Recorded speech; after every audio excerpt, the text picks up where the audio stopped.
एक वर्ग के चारों ओर 200, 400, 600 और 800 किलोमीटर प्रति घंटा की स्पीड से उड़ता है, तो मैदान के चारों ओर औसत गति बताओ। अच्छा, ये जो वर्गाकार मैदान है, एक वर्ग के चारों ओर एक वर्गाकार मैदान है, मैदान बोला ना मैदान, तो मैदान वर्गाकार है तो उसकी चारों भुजाएं क्या होगी, समान होगी। एक वर्ग होता है उसकी चारों भुजाएं क्या होती है, समान होती है।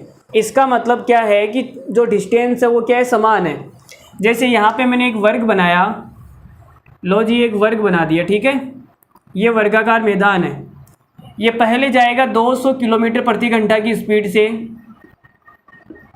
इधर उड़ के जाएगा, और फिर इधर किस स्पीड से उड़ेगा, 400 किलोमीटर प्रति घंटा की स्पीड से, फिर नीचे उड़ेगा 600 किलोमीटर प्रति घंटा, और फिर 800 किलोमीटर प्रति घंटा। ठीक है, ऐसे सवाल बोल रहा है तो आपको एवरेज स्पीड बतानी है कि एवरेज स्पीड कितनी आएगी। तो हम क्या करते हैं, यहाँ पे टोटल डिस्टेंस के समान है, सॉरी टोटल डिस्टेंस क्या, डिस्टेंस समान है। ये वाली दूरी, ये वाली दूरी, ये वाली दूरी और ये वाली दूरी क्या है, समान है।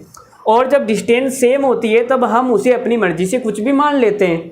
ठीक है, तो हम यहाँ पे डिस्टेंस को ऐसी संख्या मानेंगे कि 200, 400, 600 और 800 से कट जाए। भाई सबका कटता है तो ये भी कटनी चाहिए। तो आप बोलोगे सर ऐसी संख्या होगा, इनका एलसीएम निकाल लो। तो 2, 4, 6, 8 का एलसीएम कितना आएगा, इनका एलसीएम आ जाएगा मेरे ख्याल से 2400 आ जाएगा। कितना आएगा, 2400 आ जाएगा।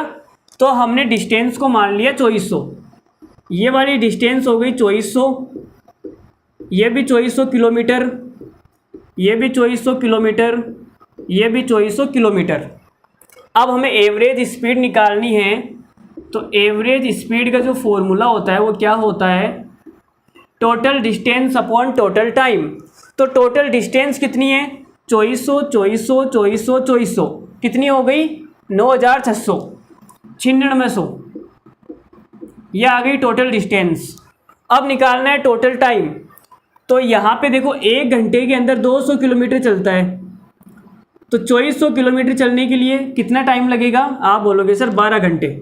12 दूना 24 होता है, तो 12 घंटे तो यहाँ लगेंगे, और 4 को 6 से गुणा करेंगे तो 24 आ जाएगा, 6 घंटे यहाँ पे, और 6 को 4 से गुणा करेंगे तो 2400 आ जाएंगे, तो ये 4 घंटे यहाँ पे, और 8 को 3 से गुणा करूँगा तो 2400 आ जाएगा, 3 घंटे यहाँ पे।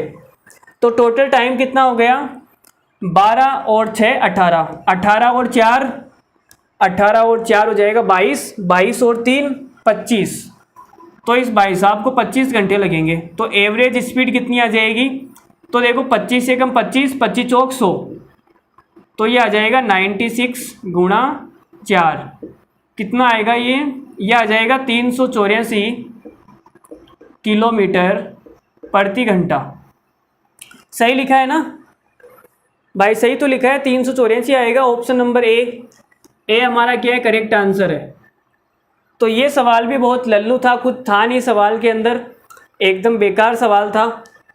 और आपसे अब उम्मीद की जा सकती है कि आपको थोड़ा थोड़ा 50%